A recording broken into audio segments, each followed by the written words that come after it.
Good afternoon. Welcome to all of our loyal patrons. I'm Peter Gelb, the Met's General Manager. And I want to thank you all for staying with us through the pandemic. We're grateful for your support. We do see a light at the end of the tunnel and hope to be back in the Opera House on schedule in September. But we have a number of hoops and hurdles that we have to jump through and pass over before we get there, and we're working hard to make sure that that is the case. Meanwhile, we continue to offer you our pandemic specials, pay-per-view concerts or live streams, or encore streams, I should say, in our these wonderful pay-per-view concerts that began last July, featuring some of our greatest stars in extraordinary locations. And we have a veritable feast of opera singers lined up for our next event, Wagnerians in concert, on May 8th, live from the grand foyer of the Wiesbaden Opera House. So I'd like to show you a picture of what of the setting of our performance that's coming up, which is really truly a Baroque architectural extravaganza, as you can see. And we're going to be joined now by our wonderful artists. There's, if they can all master the, there's Christine. Hi, Christine. Hiya. And Elza van den Heever, Andreas Schager, and Michael Volle. So hello, everybody. So Hiya.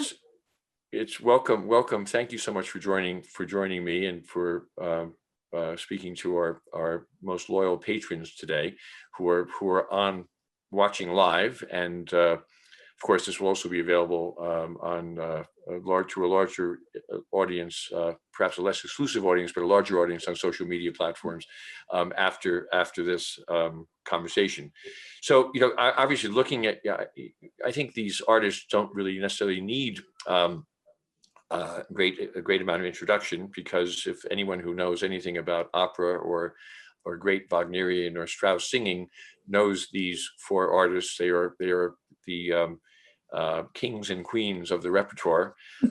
And but let me formally welcome Christine Goerke, Elza van den Heever, Andreas Schager, and Michael Volle. These are artists who are staples of all the world's great opera houses and concert stages, and they regularly sing Wagner and Strauss and other repertoire, of course, as well, for their suppers. But these days, the performances, as we all know, are far less frequent than they have been, and we're all looking forward to the day when life goes back to normal. I'm sure each of them will be happy to give you a sense of what their lives have been like. But more importantly, we want to talk about, or first I should say, we want to talk about the program that we're going to be hearing and that they're going to be singing, which we're all very excited about. And but before we do that, just to whet your appetite, we're going to play this little trailer that we put together, and then we'll start the conversation.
So that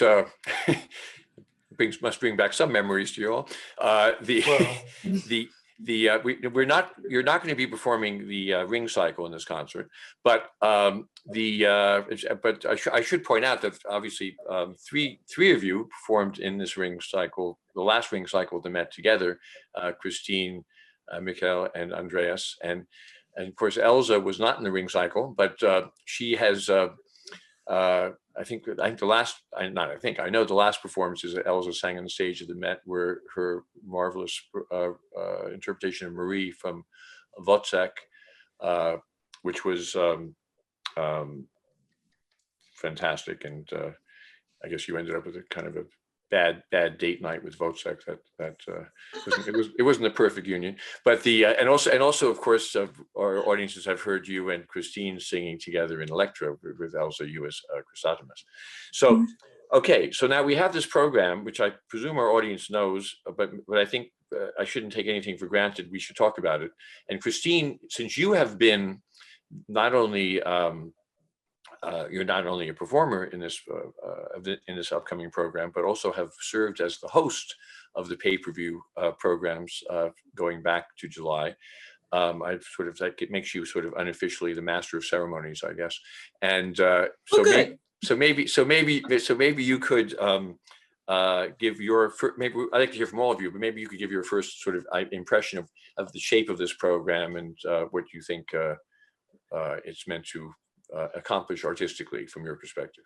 Yeah, so first of all, I'm so thrilled to hear that I'm the master of ceremonies. I've just found that out, so go me. But also I have to say, just for the next 30 minutes. Fine, just for the next 30 minutes, but okay. Never give a soprano anything for 30 minutes.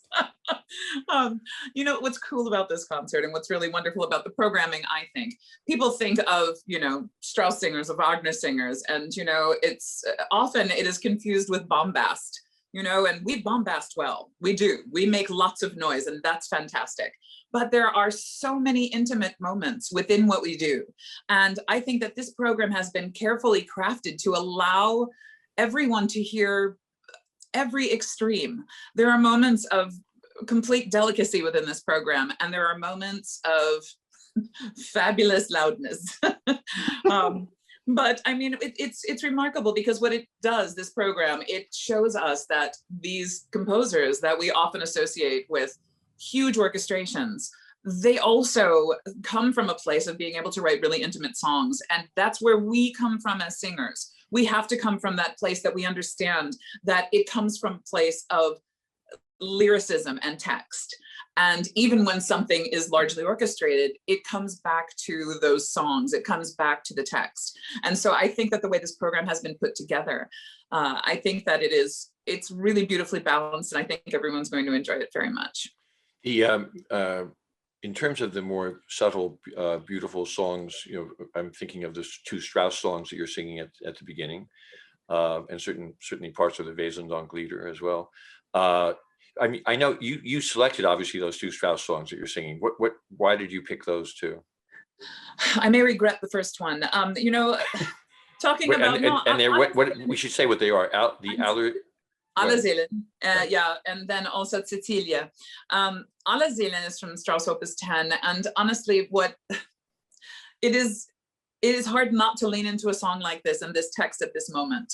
A lot of us have lost a lot, and we always find that one place where we can have that memory and that moment where everything is as it was. And that's going to be my task, to get through that one without crying. I will do my best. Can't promise. And then, you know, the following song, the Cecilia, is just, you know, a reflection of joy. And to me, that is embracing what we still have and what we will have going forward. That's very beautifully said.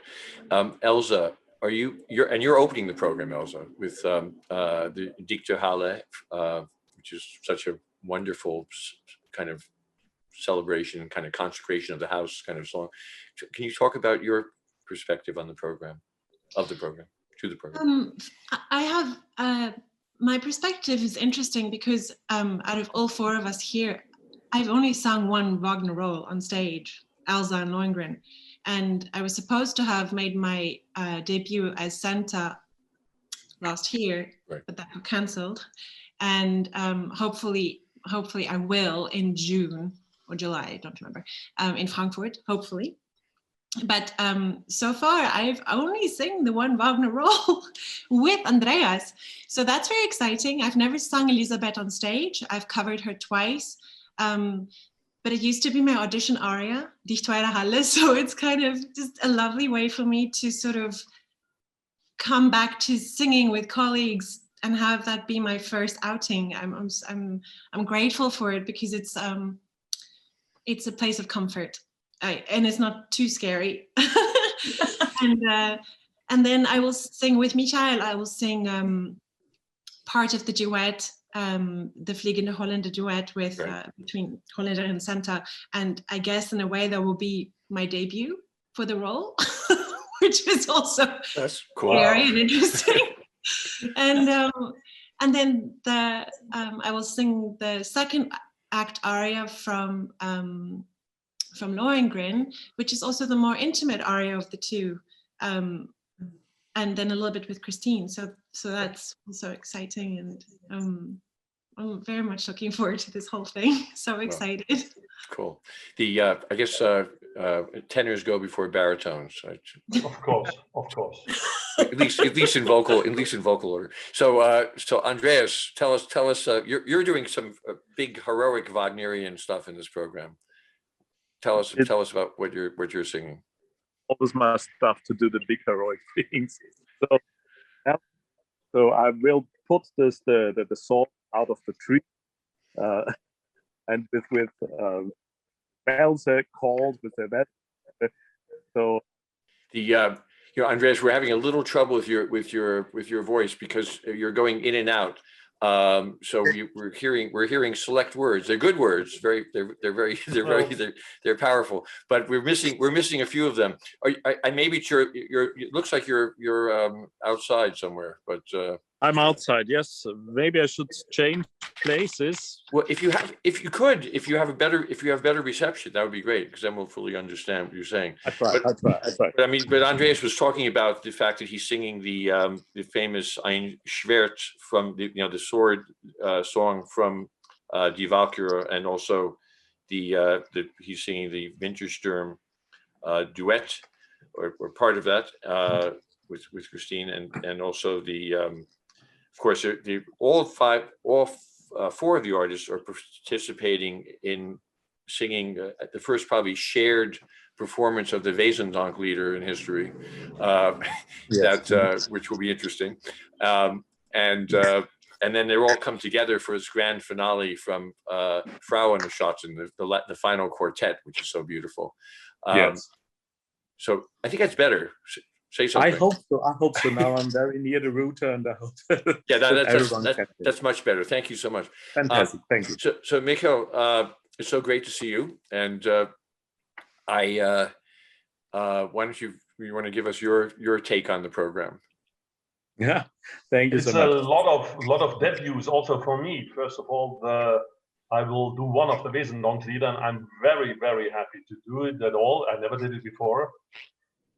And the Engel, the first song, I'm really happy that I can do it, because it's really so moving and so touching. And then in this combination, doing it together, really, thank you so much for this idea.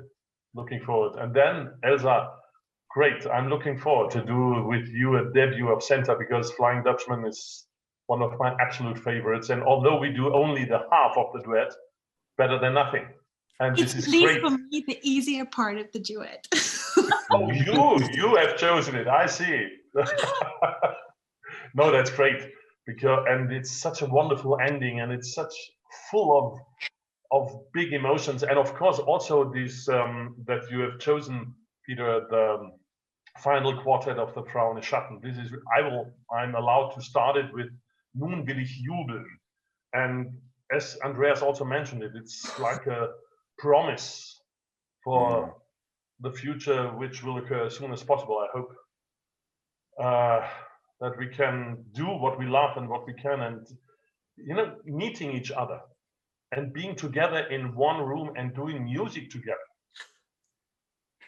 when I watched the clip and these excerpts from Wozzeck and from the Ring, it's very positive and very heartbreaking, nearly, because there you feel it so extremely close.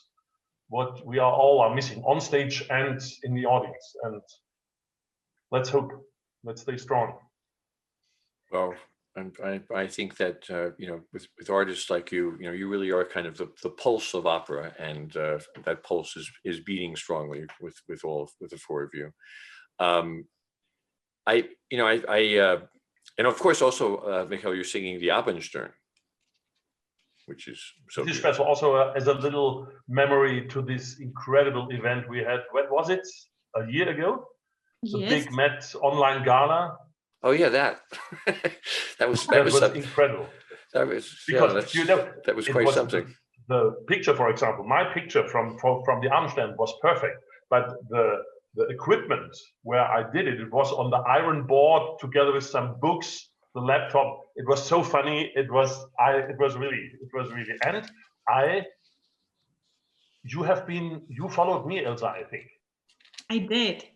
Yeah, you did, I know. And I was so nervous because you sang so beautifully. Oh, come on. Thanks again for that, Peter. That was really a big evening. What a great, I thank you, because it's only as good as the artists who perform in it. So anyway, listen, we have. Are there any other thoughts about the program that you wanted to discuss? I always wonder whether we have two of you. Obviously, German is your native language, and for two of you, it is not. Do you find that to be a disadvantage or a help, Elza and Christine? Or does it give you a different perspective? Elza, your eyes were astonishing just now. I wish I spoke German fluently. I wish I was a native speaker. I think to get those nuances, I mean, of course, it's easy to fake it when you sing it, but it's so important to understand what you're singing and to have the correct pronunciation, but like really the correct pronunciation is very difficult for a non-native person to achieve that. So definitely they have the upper hand, but we work very hard. We do work very hard. And I will also say though, and I bet that Andreas and Michael will probably agree, it's when I sing in English, when we sing in our own language, sometimes we can get lazy, and which is why when I sing in English, people are saying, what? But it's true. And I mean, I find that I end up working harder when I am not singing in my own language, and I am so attentive to what is going on. And as Elza just said, it's one thing to be able to pronounce everything correctly. It's another thing to be able to understand how you should be saying something and how you want to use the inflection and what words you want to lean into. And so that's where wonderful coaches and wonderful colleagues come in. So I just want to say, sorry. Both of you proved it so well. When I sang with you German operas or heard you singing, it was your Kaiserin, Empress in Frauenschatten, or Elektra and Brünnhilde. My goodness. Therefore, you are where you are, because you not only do some notes and some rhythm things, but you know what you do. And that's great. Well, I'll send you a check for that. Thank you very much. Thank you. I wanted to say thank you to you, Peter, because I don't know if everybody knows about this. I understudied Sieglinde twice at the Metropolitan Opera and never got to sing any of it. I skipped over, and so I'm finally excited to be singing some of it. So thank you for that on this program. Well, it's my pleasure. Of course, you guys have the final say in what you're singing, so I'm not going to take too much credit for that. You mentioned also, I was remiss in not mentioning Craig Terry, because you mentioned coaches, and we have one of the great opera coaches and pianists in Craig Terry, who has a permanent position at the Chicago Opera, who is going to be the musician accompanying you all. We're very happy that he's part of this program, for sure. He's very happy as well. I saw him last night, actually. I'm in Chicago at the moment. And I know you are, yeah. So, sorry that I'm totally going to get a jump on y'all for rehearsals, but it's happening this week. But he's terribly excited about this program. He thinks that the programming is brilliant. He cannot wait to work with everyone, and I know that everyone's going to enjoy him. Well, Lots of critics to him. And for me too. Yeah, he used to actually be working on the Met when I first started the Met. He was on the Met staff, so I'm glad that he's being reunited and with the Met in this project. So I promised that to relay some of the audience questions. These are the people who are our patrons who are watching today, and they have submitted some questions, and I'd like to, if you wouldn't mind, present them to you.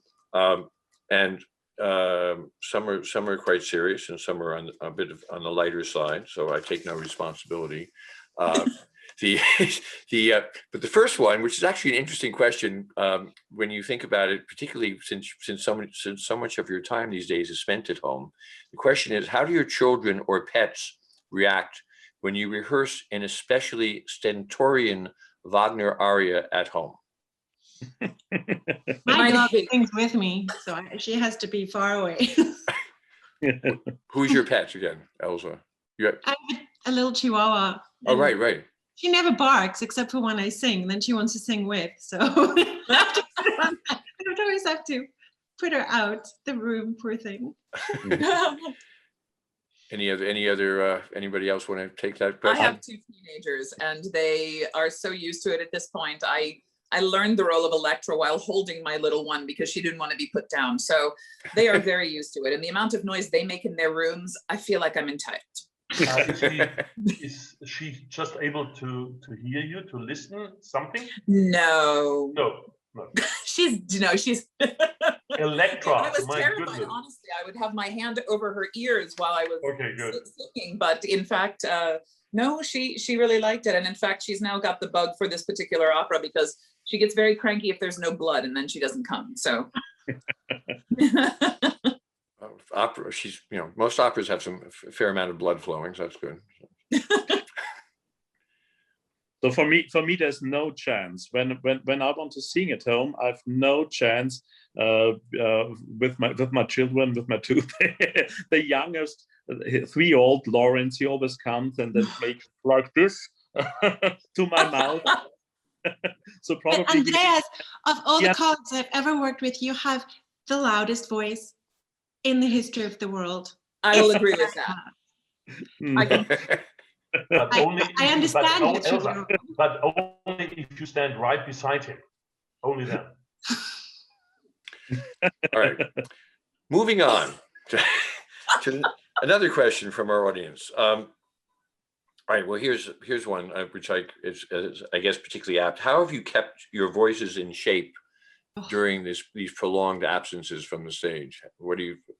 Have you been able to do that? And I mean, do you have obviously you haven't been able to do it, but I mean, what is the I mean, do you force yourselves to work every day, or how does it work? How does it go?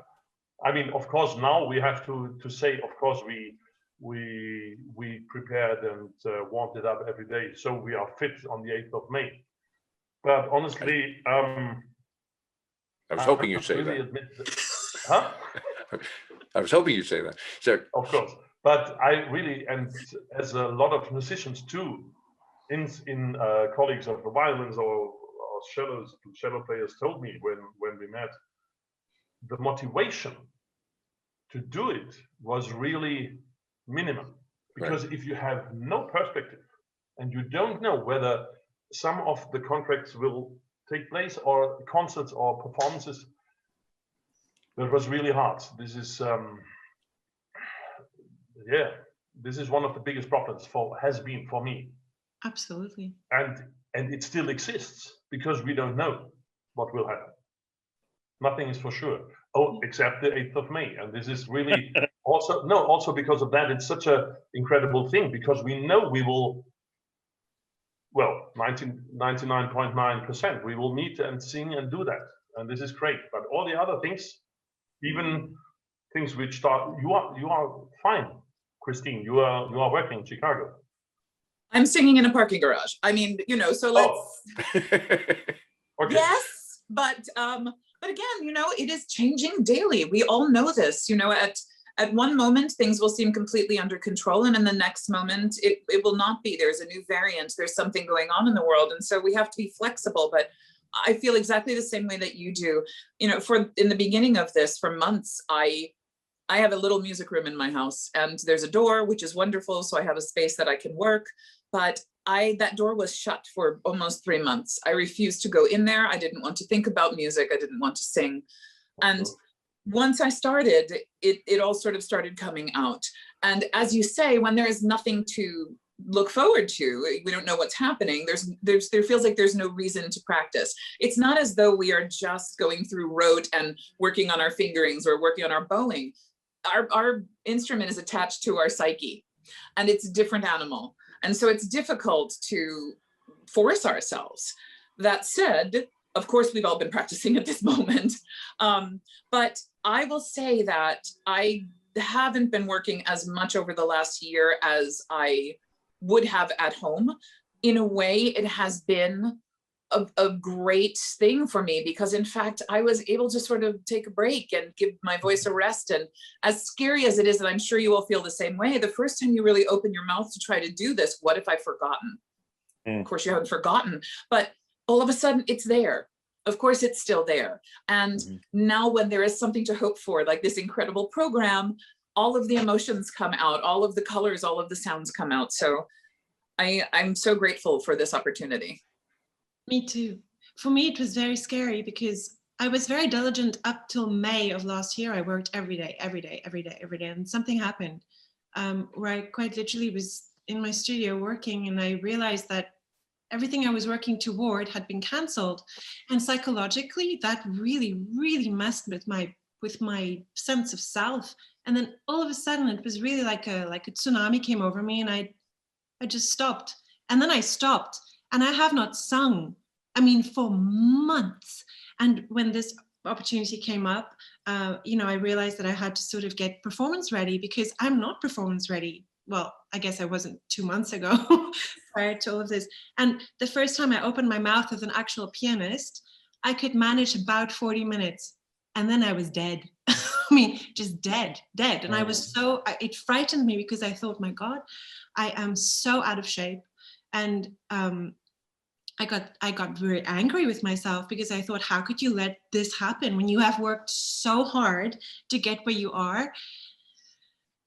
And of course, you can't be angry with yourself, because this is totally out of our control. And just like any athlete, you can work by yourself as much as you want, but unless you are on the stage and in front of somebody or with a pianist, you can only push yourself so far. And then you need that external influences to sort of bring you to the next level. So yeah, interesting times. Yes, for me, I was in a very lucky situation, because I had the possibility to do the whole ring cycle in Madrid. And Madrid before the audience, and it was 8 performances of Siegfried. And so we had 1,000 people in the audience, and it worked. And so we all really, I think we all have to learn about the situation, and we all have to look to other countries and to other cities and to other opera houses, how they are managing with all this stuff. And in Madrid, it was a very lucky situation. So, but by the way, I also had to run from 0 to 100 in 1 second, because when you don't sing for a few weeks and then you have to do Siegfried and Götterdämmerung, it's like Elza is telling us. So it was really, I was very lucky to have 4 weeks of rehearsal that I get in shape again. Yes, and this was the biggest problem, to keep the stamina and to keep the strength in the voice and to be there. But of course, I was very lucky, and I'm happy to do this. Yeah. We don't want to talk about politics, I know, but if you get the latest news, for example, today, they are now talking about how many people could watch the soccer games in the European soccer ship, which is supposed to take place starting in May or June. And they are talking maybe 14,000 or 16,000. And then you think, okay, sure, okay, maybe do it. But it is proof that an opera house is not a hotspot. It's a safe place. And why can't we do this existential thing, this culture which is so needed and wanted by everybody? That drives me crazy. Sorry about that, but we only can hope. Yeah, Michael, yeah, I mean, I certainly understand your frustration. Believe me, running the Met, not being able to have performances there for 14 months is incredibly frustrating. But there is, and I don't want to get into politics or too much into medicine or science, but it is proven though that the transmission of COVID outdoors is much is almost negligible compared to indoors. So I mean, that does make a big difference. And, in some of these sports arenas, because particularly, I mean, if they're outdoor arenas. So anyway, what I'm happy about at the moment is that all of you are going to be together in Wiesbaden, where we will have extensive COVID testing. And, we actually, because in Germany right now, almost all of the opera houses are completely shut down. The government of Wiesbaden has agreed with our production team there to allow this to take place because there is no public in the room, and also because we have an arrangement with the Wiesbaden health authorities that they will be supervising very closely, and there are very few people involved, just obviously the four of you and Craig the pianist and a crew of I don't know, 10 or 20 cameramen and personnel. But believe me, I certainly appreciate the frustration that all of you have, and I just like you, I just can't wait for life to get back to normal. And sadly, the performing arts and Broadway in New York are really the last to come back. But the day will come, and I know that all of you will be part of that in New York at the Met and all around the world. And in the meantime, we have this concert on May 8th to look forward to, and it will happen, and you will be there, and I'll be with you in spirit. I'll be watching, as Christine knows, from the studio in New York, but I'll be talking to you over the loudspeaker. Anyway, thank you. There's a God mic? I didn't know you would have. I've been on the other end of this. You get to yell at everybody over this loudspeaker? I never yell. No, I never yell at anybody. That's very nice. I've never yelled at a singer in my life. There's still time, Peter. Okay, well, I'll work on it. In any event, I look forward to it so much. Any final comments before we sign off? I can't wait to see all of you. Yeah, me neither. Well, I think that's an exciting moment when you all get together. So, oh yes, I look forward to that, and we'll share vicariously in your pleasure in seeing each other again. See you soon, my dears. All right, thank you so much. Take care. Thanks so much. Thank you. Can't wait to see you all.